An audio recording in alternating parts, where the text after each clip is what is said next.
Hello, good evening, and welcome to the Business and Banking Dialogue. Today we have with us a new topic and a new speaker. At the outset, I would like to apologize on behalf of the Business and Banking Dialogue show. We had our guest had a little, not a little big network issue, and technical issues are beyond anybody's control. So sorry about that. But nevertheless, welcome to the show. So today we're going to talk about transforming payments for the next decade. As you all know, ladies and gentlemen, demographic shifts, technology advancements, and new expectation for the user experience are among the trends impacting the payment market. Add to them, one more significant impact is COVID-19. Payments organizations should act urgently to moderate these impacts for their customers, their people, their partners, and their business. So basically, the transformation is there happening, right? In terms of democratic shift, technology advancement, expectations, and the COVID-19. So to discuss on transforming payments for the next decade, we have with us today Mr. Akash Nangia. You'll see his profile in a few seconds. Akash Nangia is a former vice president of Zomato and is helping businesses become an effective version of themselves with technology. Akash has been driving with grit and passion. He came up with the entrepreneurial ventures like SISL and Techjockey, both of which we will talk about a little later, which twisted the ordinary startup tale and roped in a big government projects much early on than what normal startups do. As a team player, he encourages entrepreneurship and affirms that success comes only to those who dare to step outside the scope of their work.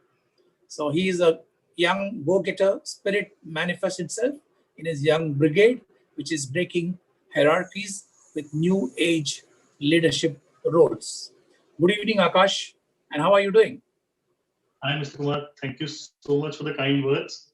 I'm doing good, and I'm sorry, like you just mentioned, there was some technical glitch at our end, so it took us a little more time to log in. Okay, no problems.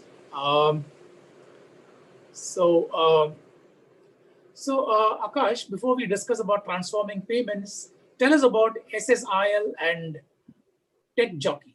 I mean, how did you arrive at this word Techjockey, and tell us all the integration that's happening between the two? So both SISL and Techjockey primarily are looking at providing technology solution in their own pockets. SISL focuses more in the public sector domain. That's where our and we have almost about 1,000+ customers across the length and breadth of this country in the public sector space. SISL has offices in UK and Singapore as well, looking after our global clients who have offices across the world. Right?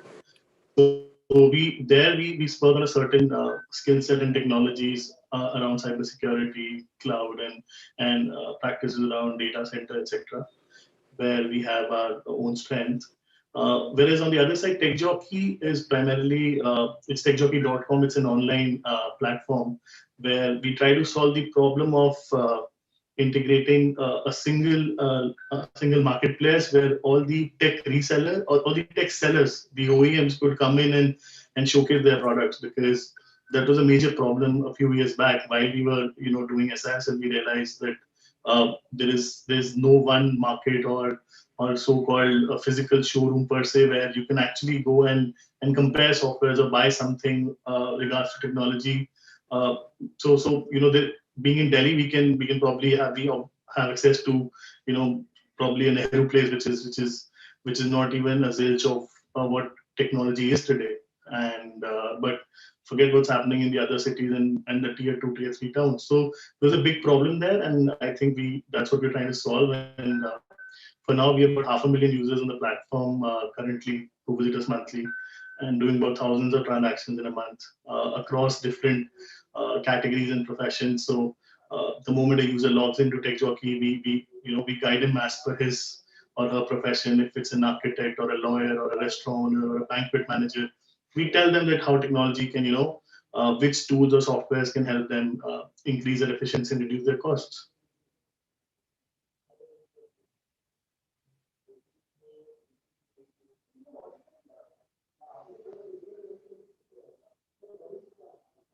Mr. Kumar, are you with me? Okay, I think today we are having a all-round tech issues. That's fine. It never happens, but yeah. Like I mentioned earlier, it's not just the dialogue around tech in banking; it's tech overall, right? So yeah, okay. So thanks for telling us about the SSIL and Techjockey.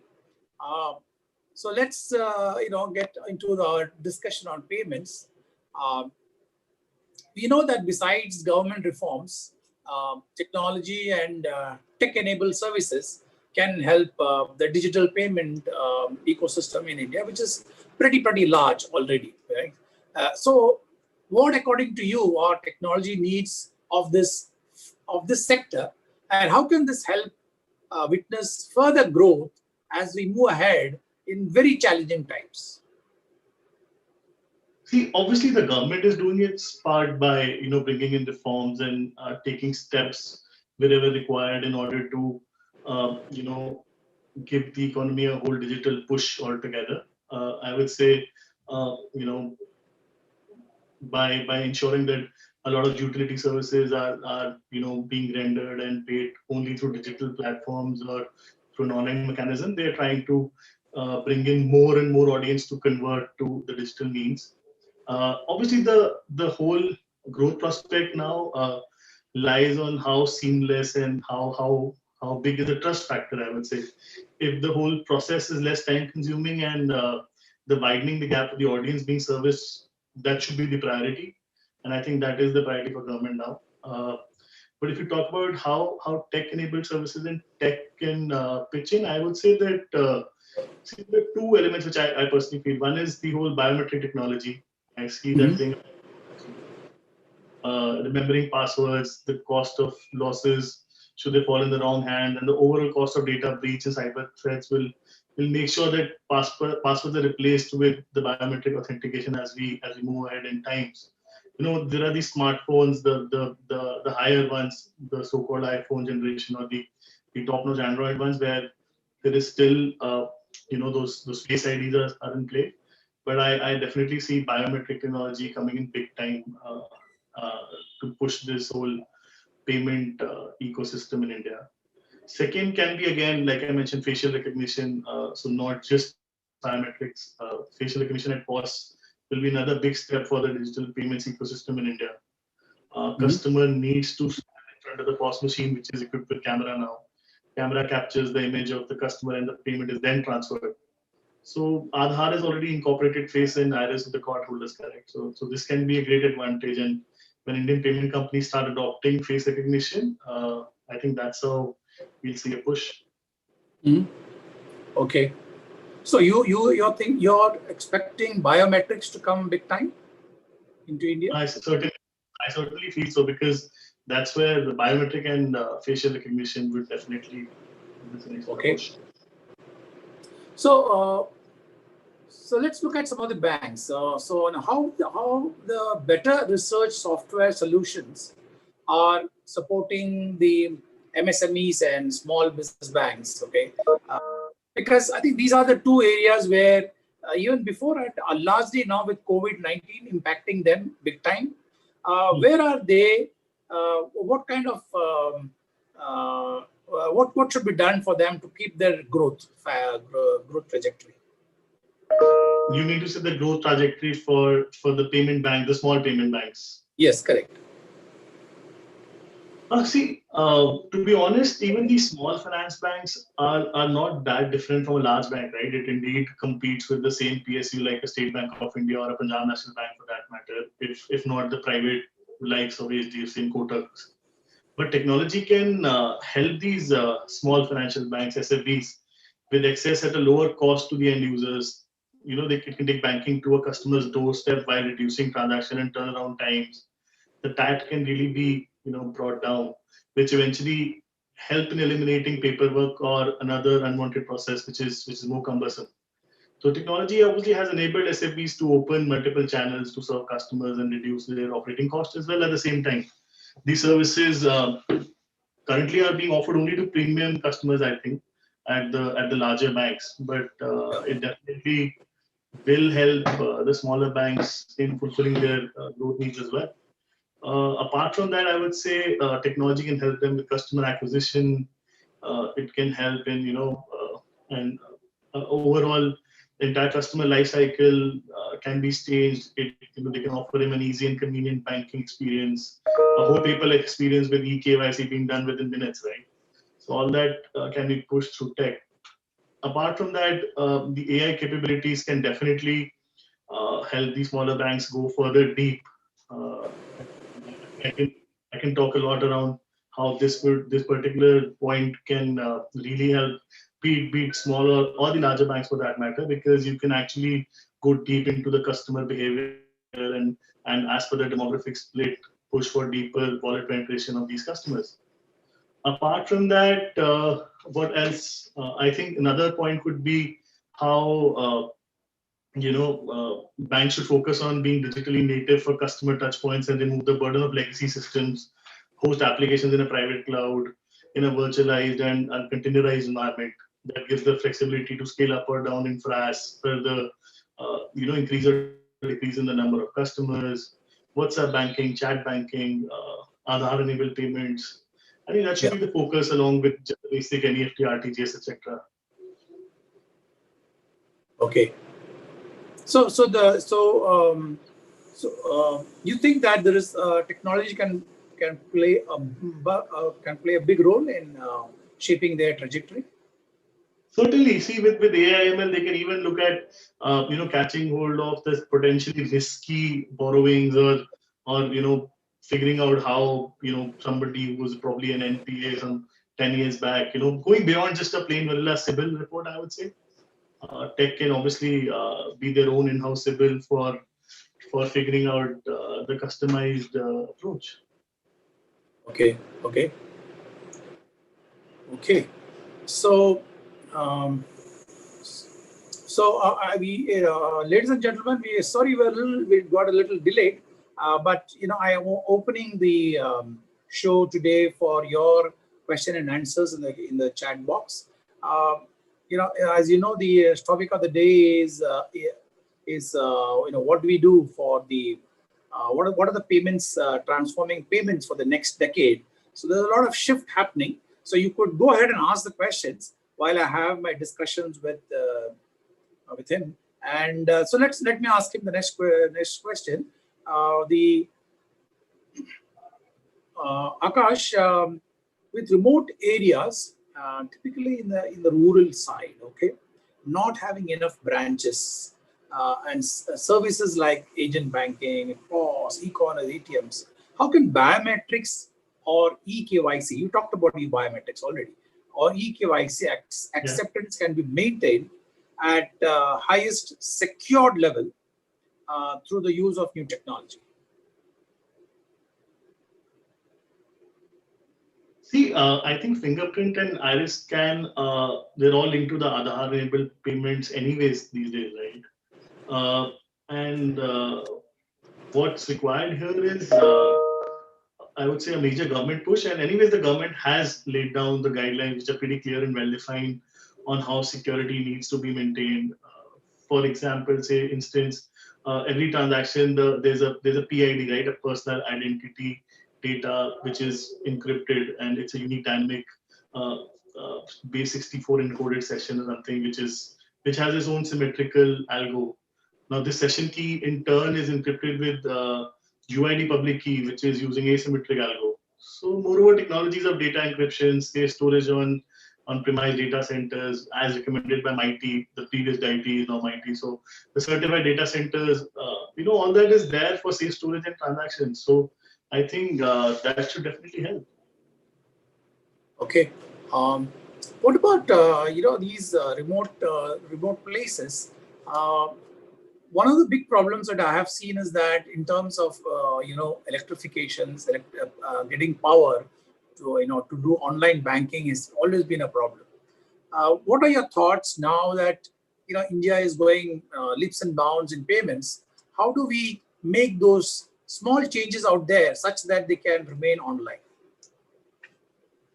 I think there, like I mentioned, it's majorly a push that government has to make. And, to be honest, no private players can actually step in. You can just offer these facilities over a mobile, which anyways is happening now. And if you look at the last year's stats, I think about 58% or something. I don't remember the exact number, but yeah, about 58% of payments last year were. They were digital transactions. They were, as per the data from BIS, the Bank of International Settlements, the digital transactions in India increased by 55 or 58% last year as compared to China, which was about 45 or 48. So yeah, I mean, this was mainly the outcome of India's large population with deep mobile penetration, right? So from a private player standpoint, that's already being pushed. Next is on the government to take a stand and push for some more reforms. Okay. So also with with the increasing number of small businesses adopting digital payment solutions, many of these fintech firms, as we know, have started offering easy lending options for MSMEs. What are the technological innovations that can take care of this lending sector? Like I mentioned in the previous answer before this, see, I think AI and ML, data analysis, and the whole connected power of the internet are some of the few things that are powered and contributed by fintech to enhance the working of the sector. Automation and the resulting,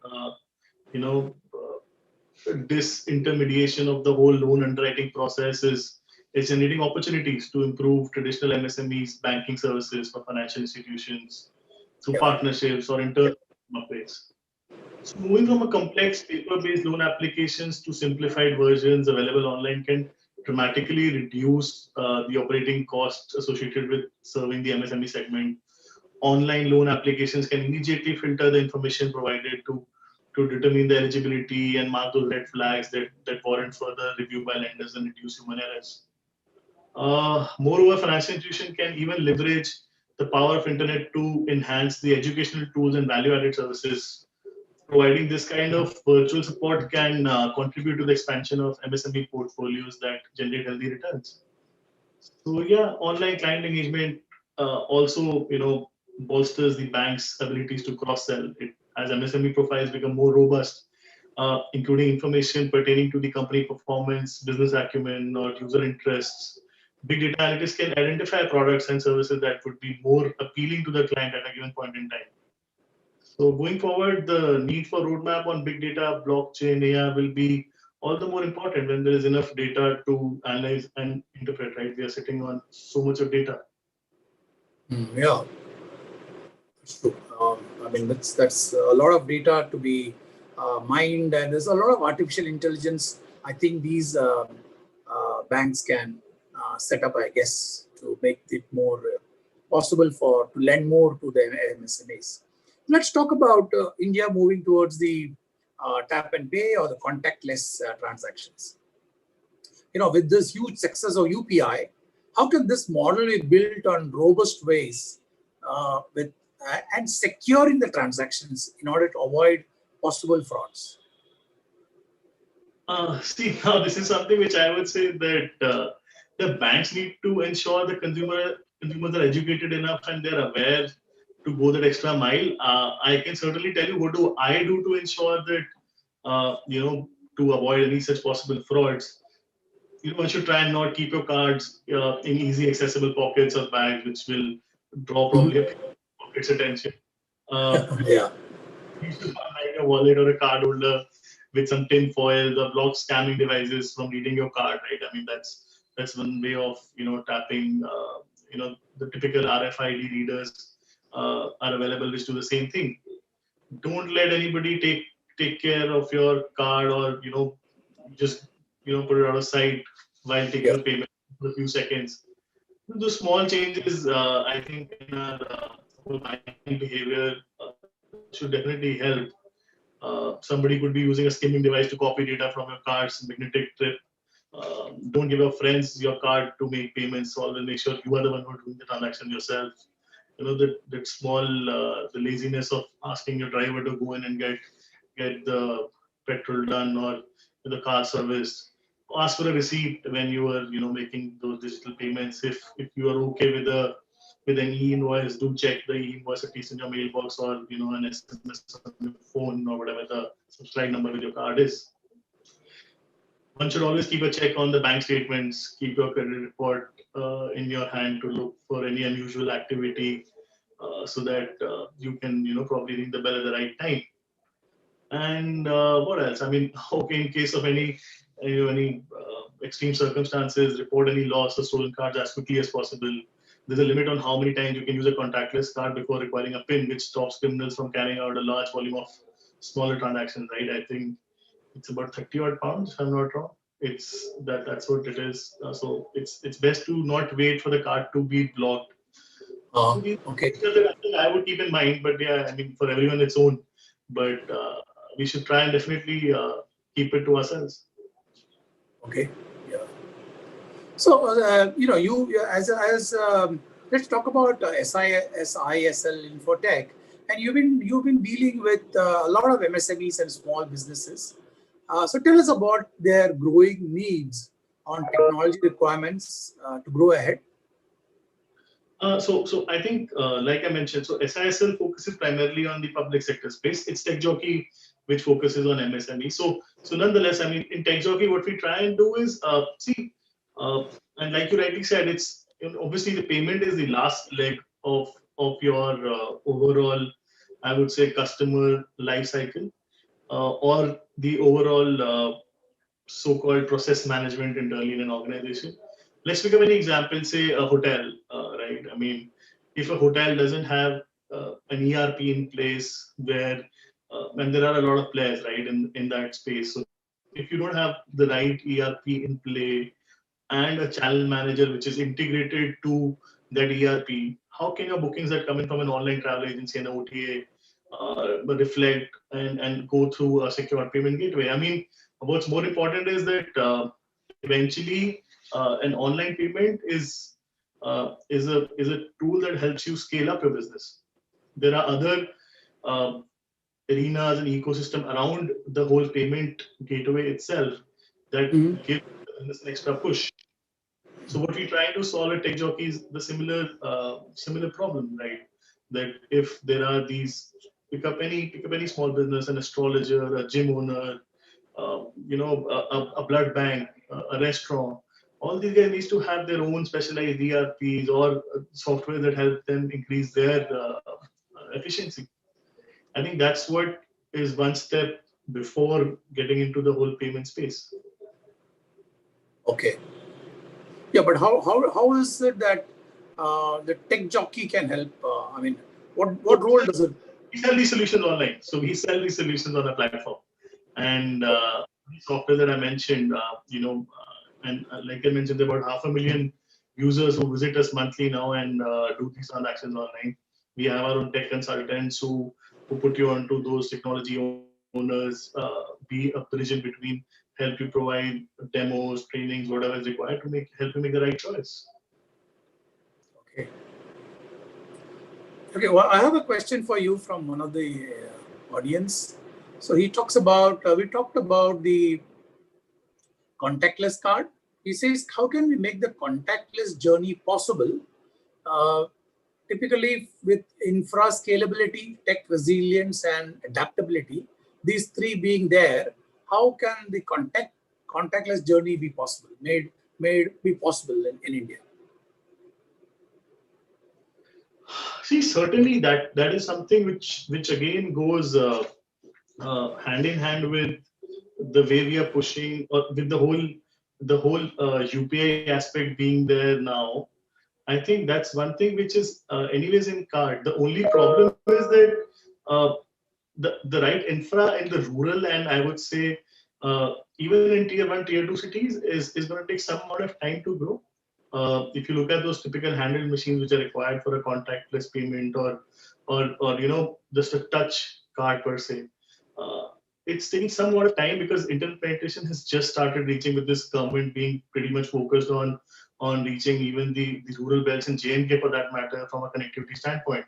So I think that it'll take some time, but then yeah, we'll be on the road soon. Okay. Okay, I have another question from Mr.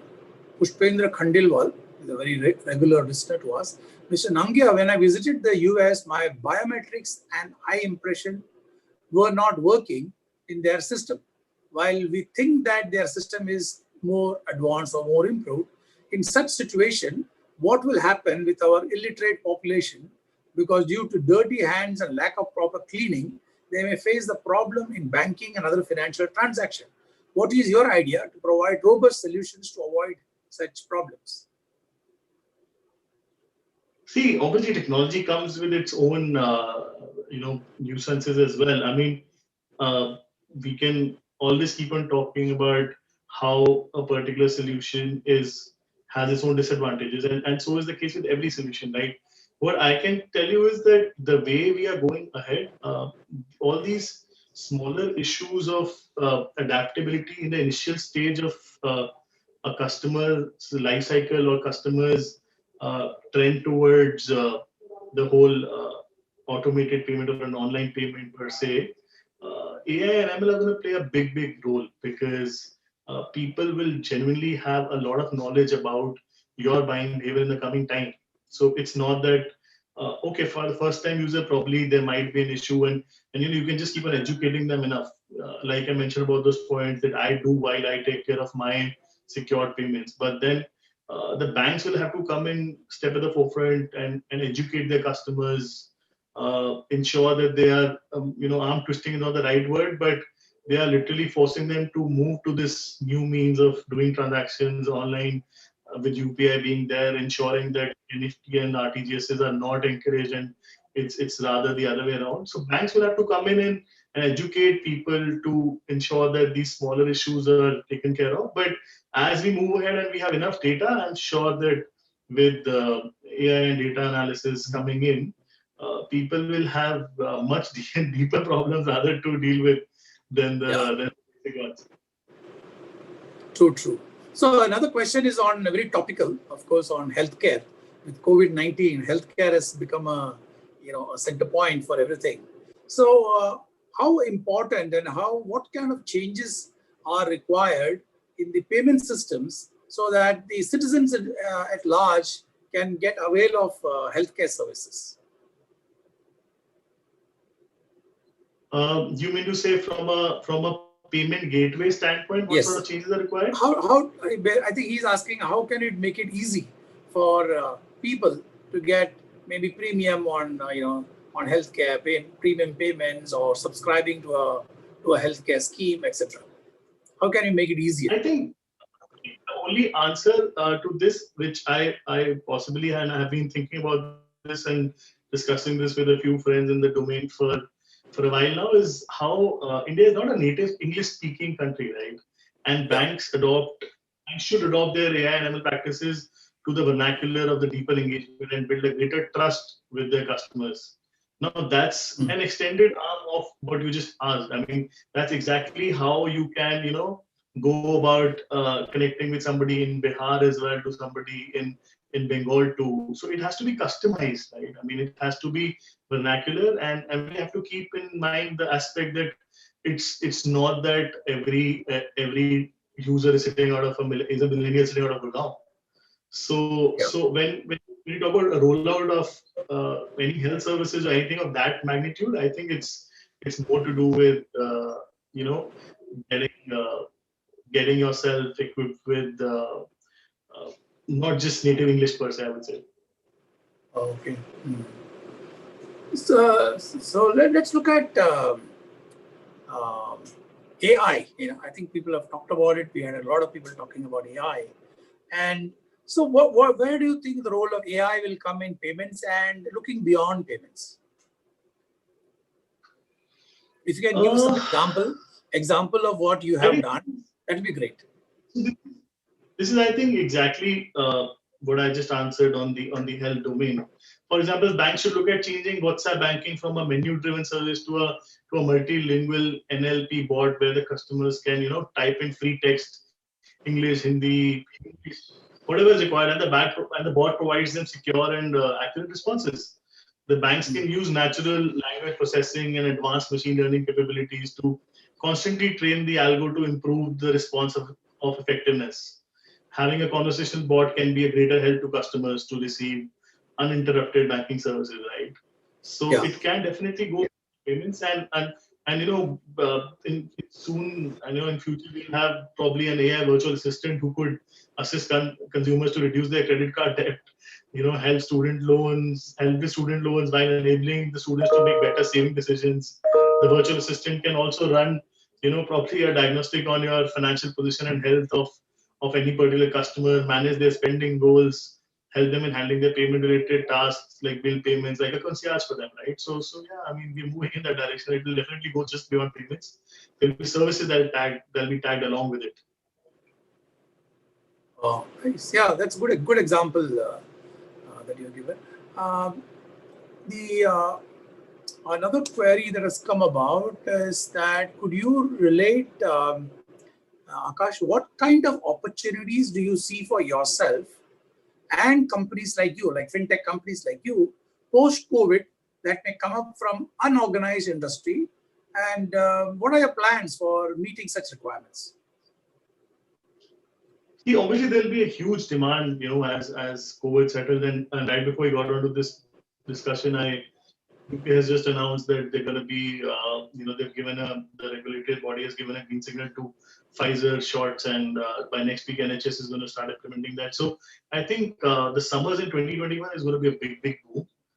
The demand will come back big time, and that's where we definitely see a lot more push with regards to sustaining the so-called tech approach that has just begun because of the whole COVID push. I think COVID honestly has put Techjockey a few months ahead of where we were in terms of traffic, in terms of customer choices, in terms of user adaptability.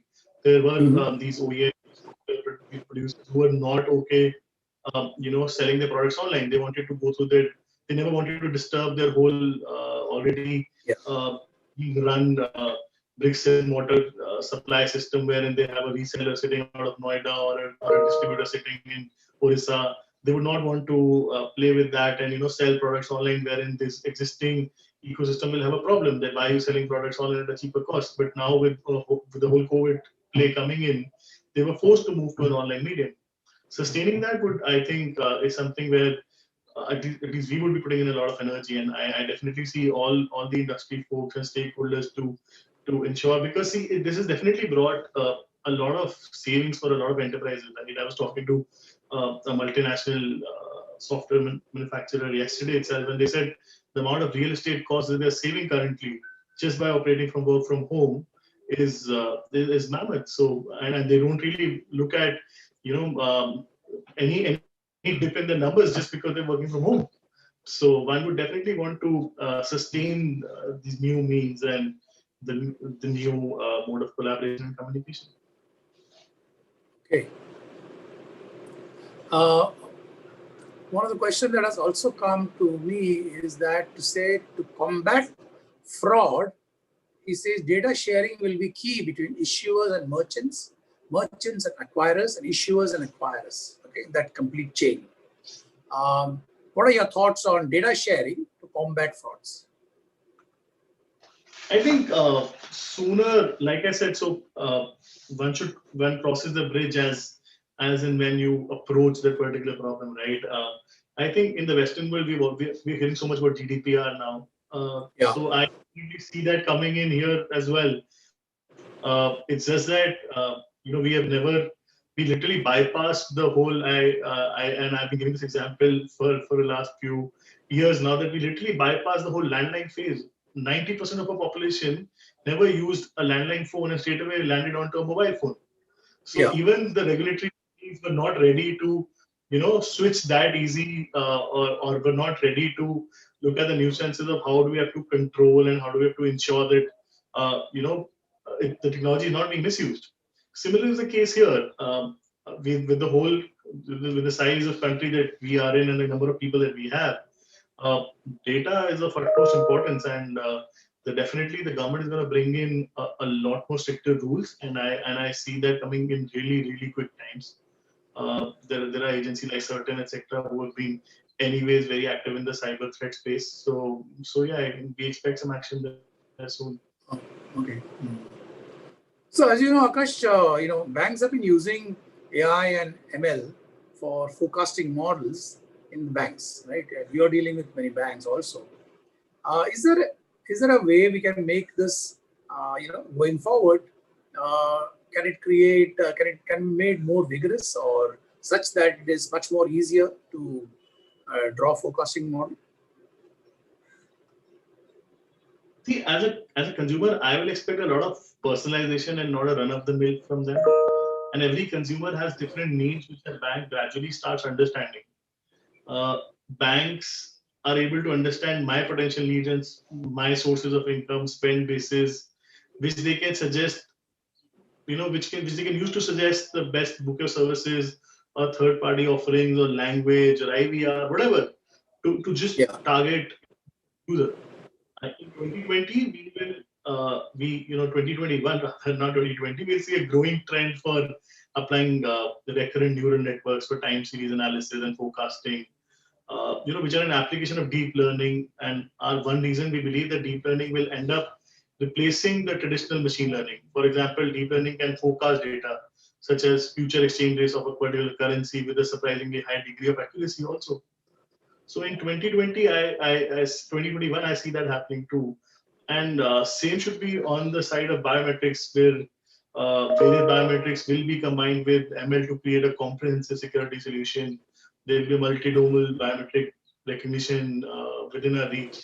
And thanks to the advancements of AI technology, I think we'll see that day soon. True, true. So I think next year is all about vaccination, right? Yeah. COVID and its vaccination. You think AI and ML can help in kind of giving vaccination to this large population of India in terms of managing the whole vaccination plan? This is a magnanimous. I mean, not a it's a huge, humongous project, right, coming up. I think, and if I'm not wrong, Facebook and WhatsApp, these guys can really, really help, especially in a country like ours where there's so many WhatsApp users. It can really help us give that extra push and the logistic support that's required to pin down to people in the rural belt and really help with the supplies. But then, yeah, I'm sure there are bigger and better brains who are already working on the logistics in the government and trying to figure out, because we can think of options only on the basis of the exposure that we have with regards to a particular private space, but the government can definitely make it a mandate through, I don't know, through post offices. There are multiple means, right? The government is trying to now push to the 28,000 post office network that they have for different sort of security solutions and payment gateways. So I'm sure that it can definitely help in at least identifying the right sources. Okay, great. Akash, my final question to you is that there are a lot of young entrepreneurs like you coming into the forefront of payments. They see a lot of opportunity. What are your thoughts? What are your advice if you were to tell them in terms of coming into the payment side?